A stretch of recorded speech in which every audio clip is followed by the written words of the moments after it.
हर रोज की तरह आज भी शाम को एक मर्सिडीज कार दिल्ली के सबसे महंगे रेस्तरां के पास रुकी और मनोज कार से उतरकर सीधे रेस्तरां में गया। वहां पहुंचकर उसने चारों तरफ नजर डाली तो देखा कि कोने की टेबल पर वही स्मार्ट युवती बैठी है जो रोज शाम को उस जगह अकेले बैठती थी और फ्रूट जूस पीती थी। मनोज से रहा नहीं गया। उसने टेबल के पास जाकर खाली कुर्सी पर बैठने की इजाजत मांगी। हाँ बैठिए, वह बोली तो मनोज कुर्सी पर बैठ गया।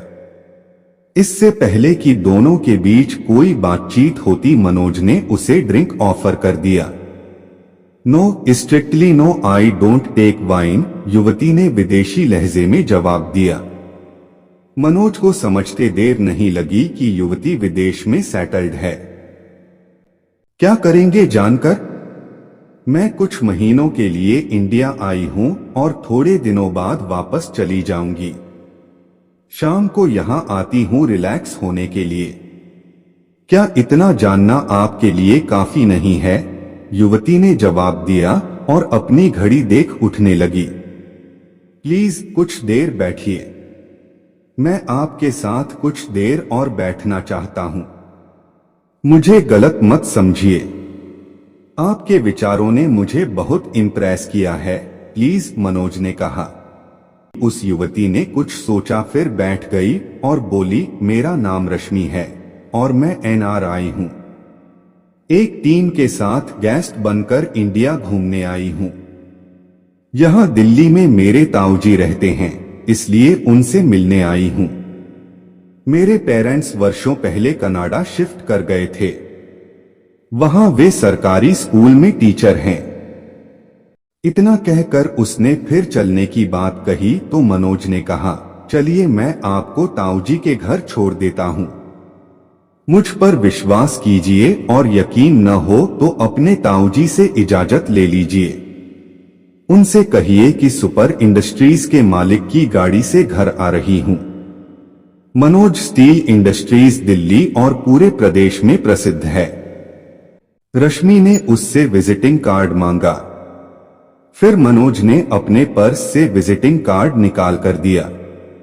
उसे देखा, फिर रश्मि ने पर्स में रखा और उसके साथ चलने को राजी हो गई। गाड़ी में बैठते वक्त मनोज अत्यधिक विचलित सा था। पता नहीं क्यों एक अनजान युवती को वह अपना समझने लगा था। शायद युवती के आकर्षक व्यक्तित्व व अंदाज से प्रभावित हो गया था। गाड़ी में मनोज ने पारिवारिक बातें छेड़ी और अपने परिवार और बिजनेस के बारे में बताता रहा। गाड़ी तो चल पड़ी, लेकिन जाना कहाँ है मनोज को मालूम नहीं था। उसने रश्मि से पूछा, कहाँ जाना है? मोती बाग, रश्मि का संक्षिप्त जवाब था। तुम्हारे ताऊजी क्या करते हैं? मनोज ने फिर सवाल किया। रश्मि ने बताया कि उसके ताऊजी की गवर्नमेंट जॉब है और मोती बाग में उनका फ्लैट है। गाड़ी रोकिए, मेरा घर पास ही है, रश्मि ने कहा। मनोज ने बड़ी विनम्रता से कहा, चलिए घर तक छोड़ देता हूं। नहीं नहीं ठीक है, अब मैं खुद चली जाऊंगी, रश्मि का जवाब था। फिर मिलने की बात नहीं हो पाई। रश्मि कार से उतरकर रोड क्रॉस करके गायब हो गई। मनोज उदास सा अपने घर की ओर चल पड़ा। गेट पर दरबान ने विस्मय से मनोज की ओर देखा और बोला, साहब बड़ी जल्दी घर आ गए। मनोज बिना कुछ बोले गाड़ी पार्किंग में रखकर बंगले में पहुंचा। मम्मी अपने कमरे में थीं। उसकी इकलौती लाडली छोटी बहन ड्राइंग रूम में बैठकर एक बुकलेट में हीरो का सेट देखकर पेंसिल से उन्हें टिक कर रही थी। मनोज ने पूछा, क्या देख रही हो रिंकी? रिंकी ने मनोज के प्रश्न का उत्तर दिए बिना कहा, भैया आज जल्दी आ गए हो तो चलो हीरे का सेट खरीद दो, मेरा बर्थडे भी आ रहा है, वह मेरा गिफ्ट हो जाएगा। मनोज सोफे पर बैठा ही था कि हाउसमेड एप्पल जूस और कुछ ड्राई फ्रूट्स लेकर आ गई। जूस पीते हुए मनोज समाचार पत्र देखने लगा और रिंकी से बोला, जल्दी रेडी हो जाओ, चलो तुम्हारा सेट खरीद देता हूँ। वे डायमंड सेट खरीद कर लौट रहे थे तो रिंकी ने हिम्मत जुटाकर अपने भैया से पूछा, भैया एक सेट तो मैंने अपनी पसंद से खरीदा, लेकिन दूसरा सेट तुमने अपनी पसंद से क्यों खरीदा? मनोज के पास तुरंत कोई जवाब नहीं था, वह बस मुस्कुराकर रह गया। रिंकी को लगा कि मम्मी पापा 2 वर्षों से जिस दिन का इंतजार कर रहे थे, शायद वह दिन आने वाला है, वरना दर्जनों विवाह के रिश्ते को ठुकराने के बाद भैया ने आज क्यों 16 लाख का डायमंड सेट क्यों खरीदा? जरूर आने वाली भाभी के लिए। घर जाकर जब रिंकी ने यह रहस्य खोला तो पूरे घर में उत्सव का माहौल हो गया। हाउसमेड ने मुस्कुराते हुए रात का खाना परोसा तो कुक ने एक स्पेशल डिश भी बना डाली। खाना खाकर सभी हंसते खिलखिलाते अपने अपने कमरों में चले गए। सुबह हुई तो मनोज के डैडी ने कोई गाना गुनगुनाते हुए चाय की चुस्की ली तो रिंकी और उसकी मम्मी ने दिन भर शादी की तैयारी पर बातचीत की, गेस्ट की लिस्ट भी जुबानी तैयार की। फिर वही शाम, दिल्ली का वही रेस्तरां। लेकिन घंटों इंतजार के बाद भी रश्मि नहीं आई तो हेमंत उदास सा देर रात में अपने घर लौटा। अगली शाम कुछ देर के इंतजार के बाद रश्मि ने रेस्तरां में प्रवेश किया तो मनोज लगभग दौड़ता हुआ उसके पास गया और पूछा, कल क्यों नहीं आई? क्या मेरे नहीं आने से आपको कोई प्रॉब्लम हुई? रश्मि ने उल्टा सवाल किया। मनोज ने अपने दिल की बात कह डाली, मुझे तुम्हारे जैसी लड़की की तलाश थी जो मेरे लाइफस्टाइल से मैच करे और मेरी माँ और बहन को पूरा प्यार दे सके। यह सिर्फ भारतीय मानसिकता वाली लड़की ही कर सकती है। सच कहूं, यदि तुम्हारी शादी नहीं हुई है तो समझो मैं तुम्हें अपनी बीवी मान बैठा हूं। रश्मि ने प्रश्न किया, बिना एक दूसरे को जाने पूरी तहकीकात किए इतना बड़ा फैसला कैसे ले सकते हैं? आप मेरे नाम के सिवा और कुछ भी जानते हैं? आपके बारे में भी मुझे पूरी जानकारी हासिल नहीं है। मुझे अपने पेरेंट्स की भी सलाह लेनी है। जैसे आप अपने परिवार के बारे में सोचते हैं, वैसे ही मेरे भी कुछ सपने हैं। परिवार के प्रति जवाबदेही है। और इसकी क्या गारंटी है कि शादी के बाद सब ठीक ठाक होगा? मनोज ने प्रस्ताव रखा, चलो मेरे घर, वहीं पर फैसला होगा। रश्मि घर जाने को राजी नहीं हुई। उसका कहना था कि वह अपने ताऊजी के साथ उसके घर जा सकती है। कार में बैठकर अगले दिन अपने ताऊजी को रेस्तरां में लाने का वादा कर रश्मि कुछ दूर जाने के बाद मोड़ पर कार से उतर गई। अगली शाम फिर वही रेस्तरां। रश्मि आज अत्यधिक स्मार्ट लग रही थी।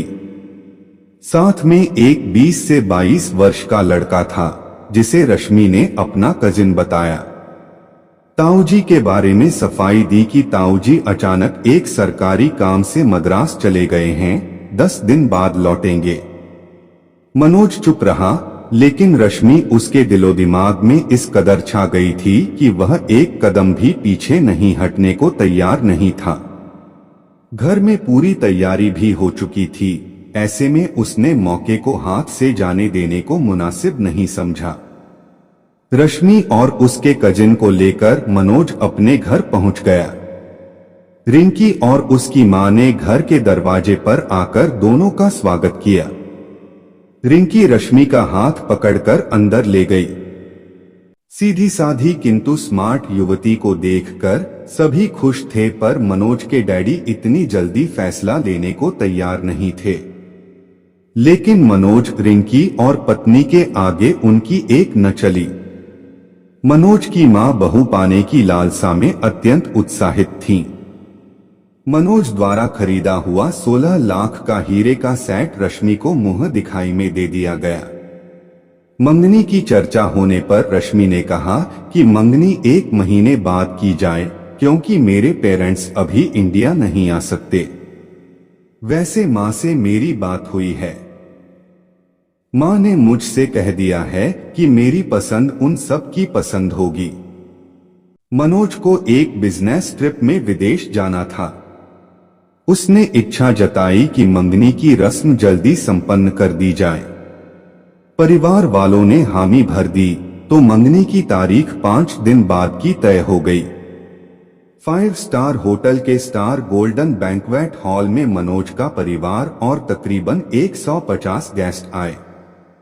रश्मि पर सभी मेहमानों ने भेंट स्वरूप गहने और कैश की वर्षा कर दी। मनोज ने हीरे की अंगूठी पहनाई तो रश्मि ने भी एक वजनदार सोने की अंगूठी मनोज को पहनाई। मनोज की मां ने फिर 25 लाख का हीरों का सेट दिया। डिनर के बाद सभी गेस्ट बधाई देते हुए एक एक करके विदा हो गए तो दस्तूर के अनुसार रिंकी और उसकी मां ने गहनों और कैश का आकलन किया। लगभग 6 लाख कैश और 80 लाख मूल्य के गहने भेंट स्वरूप प्राप्त हुए थे। रिंकी मुबारकबाद देते हुए रश्मि से गले मिली और एक पैकेट में पैक करके गिफ्ट उसके हाथों में थमा दिया। हमेशा की तरह मनोज ने अपने ड्राइवर को रश्मि मैडम को घर तक छोड़ने के लिए कहा और गार्ड को भी साथ जाने का हुक्म दिया। फिर अगले दिन लंच साथ करने का ऑफर देते हुए रश्मि को विदा किया। अगली सुबह ब्रेकफास्ट के बाद मनोज ने ऑफिस पहुंचकर जल्दी काम निपटाया। ऑफिस स्टाफ ने बधाइयां दी और मिठाई की मांग की तो मनोज पार्टी का वादा कर रश्मि के घर की ओर चल पड़ा। 15 से 20 मिनट बाद मोती बाग पहुंचकर ड्राइवर ने वहां गाड़ी रोक दी जहां हर बार रश्मि उतरती थी और मनोज से सवाल किया, अब किधर जाना है साहब? रश्मि मैडम के घर चलो, मनोज ने ड्राइवर की ओर देखकर कहा। साहब, मैडम रोज यहीं उतर जाती थीं। कहती थीं कि गली के अंदर कार घुमाने में प्रॉब्लम होगी, ड्राइवर ने जवाब दिया। अरे बुद्धू, तुम रोज मैडम को यहीं सड़क पर उतार देते थे। मंगनी की रात गार्ड को भी भेजा था, वह जरूर साथ गया होगा, उसे फोन लगाओ, मनोज गर्जा। गार्ड बंगले की ड्यूटी पर था। उसने जवाब दिया, मैंने बहुत जिद की पर मैडम बोलती रहीं कि वे खुद चली जाएंगी। उनके हुक्म और जिद के आगे हमारी कुछ नहीं चली। मनोज जोर से चिल्लाया, बेवकूफ, मैंने तुम्हें मैडम की सिक्योरिटी के लिए भेजा था और तुमने उन्हें आधे रास्ते पर छोड़कर अकेले जाने दिया। मैं तुम दोनों की छुट्टी कर दूंगा। मनोज ने अब रश्मि को फोन किया लेकिन उसका स्विच ऑफ मिला। उसने अपने ऑफिस पहुंचकर फिर फोन लगाया। इस बार रश्मि का रिस्पॉन्स आया।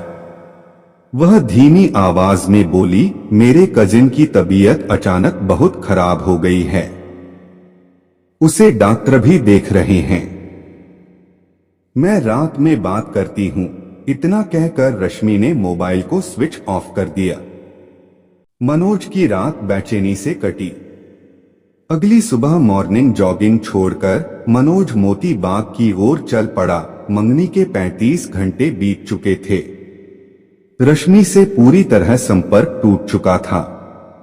ड्राइवर ने जिस गली को रश्मि मैडम के घर जाने का रास्ता बताया था, दिन के उजाले में मनोज अनुमान से उस जगह पर पहुंच गया और कार को रुकवाकर फुटपाथ पर चाय की दुकान पर चाय पीने लगा।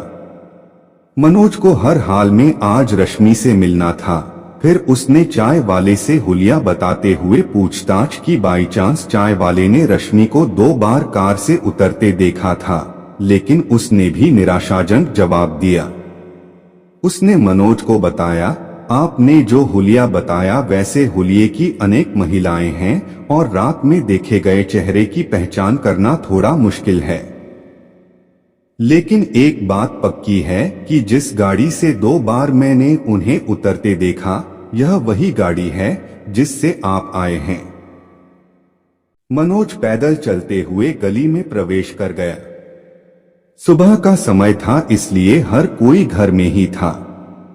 कुछ लोगों ने रश्मि नाम सुनकर कहा कि इस नाम की किसी लड़की को नहीं जानते, लेकिन एक पढ़े लिखे नेता टाइप के मौलवी साहब ने जो बातें मनोज को बताईं, उसे सुनकर मनोज के पैरों तले मानो जमीन खिसक गई। मौलवी साहब ने कहा, बेटे, इस गली में या तो मजदूर या छोटी मोटी नौकरी करने वाले लोग रहते हैं। यहाँ कभी भी किसी NRI या आपके बताए हुए हुलिये की युवती को कभी नहीं देखा गया है। यह गली जहाँ खत्म होती है उससे आगे रिहायशी इलाका भी नहीं है। आप गलत जगह आ गए हैं। मनोज को महसूस होने लगा कि उसके साथ बहुत बड़ा धोखा हुआ है। उसके पास रश्मि के घर के पते के नाम पर सिर्फ अनजान गली की जानकारी भर थी। मनोज वहां से निकलकर रेस्तरां की ओर चल पड़ा। रेस्तरां में अभी साफ सफाई चल रही थी, किंतु मनोज साहब को सुबह सुबह देखकर सारा स्टाफ बाहर आ गया। मनोज को वहां जो जानकारी मिली उसने उसकी शंका को हकीकत में बदल दिया। सिक्योरिटी गार्ड ने बताया कि वे मैडम जब पहली दफा रेस्तरां आई थीं, तब उन्होंने मुझसे पूछा कि सुपर इंडस्ट्रीज वाले मनोज कुमार कौन हैं। मैंने आपकी ओर इशारा किया था। इसके बाद आप दोनों को साथ साथ निकलते देखा तो हम सब यह समझे कि आप लोग एक दूसरे को जानते हैं। मनोज सुनकर लड़खड़ा सा गया, तो फिर स्टाफ ने मिलकर उसे संभाला। मनोज को रश्मि का तरीका समझ में आ गया था। पूरी योजना बनाकर और एक अच्छे होमवर्क के साथ मनोज को टारगेट बनाकर उसके साथ फ्रॉड किया गया था। मनोज संभल कर कार में बैठा और घर जाकर सभी को यह कहानी सुनाई। अपने घबराए हुए बेटे को आराम की सलाह देकर मनोज के पापा सिटी के SP ऑफिस पहुंच गए। SP ने ध्यान से सारी बातें सुनी, एंगेजमेंट की तस्वीर रख ली और दूसरे दिन आने के लिए कहा। SP के कहने पर रश्मि के खिलाफ FIR भी दर्ज कराई गई। अगले दिन मनोज और उसके डैडी सिटी SP के ऑफिस पहुंचे तो उन्होंने बताया कि दिल्ली क्राइम ब्रांच से खबर मिली है कि इस सूरत की एक लड़की हिस्ट्री शीटर है। फोटो की पहचान पर दिल्ली अंतर्राष्ट्रीय हवाई अड्डे से पता चला है कि बताई गई मंगनी की तारीख के दूसरे दिन वह युवती कनाडा के लिए रवाना हो गई है। यह भी पता चला कि यह युवती बीच बीच में इंडिया आती है और अपना नाम बदलकर विभिन्न शहरों में ऐसा फ्रॉड करके सफाई से विदेश भाग जाती है। एक बार तो जयपुर में शादी रचा डाली और सारा सामान लेकर चंपत हो गई, लेकिन अब वह बच नहीं पाएगी क्योंकि मैंने रेड अलर्ट की सिफारिश कर दी है। अगली बार इंडिया आते ही पकड़ी जाएगी। मनोज को अब यह बात समझ में आ गई कि उस युवती ने कजिन की बीमारी के नाम पर संपर्क तोड़ा और आसानी से भाग निकली। मनोज के डैडी ने SP साहब से पूछा कि आगे क्या होगा, तो उन्होंने कहा कि अगर लड़की पकड़ी गई तो पहचान के लिए पुलिस थाने आना होगा और केस चलने पर कोर्ट में भी आना होगा। कई तारीखों पर गवाह के रूप में आना आवश्यक होगा। इन सब से पहले तफ्तीश के समय पुलिस के सामने बयान देना होगा और अपने गवाहों के बयान भी दर्ज कराने पड़ेंगे। मनोज के डैडी ने टिप्पणी की, यानी अपने बिजनेस से टाइम निकालकर कोर्ट कचहरी और पुलिस के चक्कर लगाने होंगे। SP साहब ने मुस्कुराकर कहा, ये तो कानून से जुड़ी बातें हैं, इनका पालन तो करना ही होगा। अब मनोज ने मुंह खोला और बोला, लाखों का फ्रॉड और कोर्ट कचहरी की दौड़ भी नुकसान तो बस हमारा ही है। SP ने दोबारा पुलिस के संपर्क में बने रहने की बात कही और मनोज के डैडी से हाथ मिला कुर्सी से खड़े हो गए। मनोज के हिस्से में अब पछतावे और अफसोस के सिवा कुछ भी नहीं बचा था। तो दोस्तों, यह कहानी यहीं समाप्त होती है। ऐसी ही मनोरंजक कहानियां की वीडियो देखने के लिए वीडियो को लाइक करके चैनल को सब्सक्राइब करें।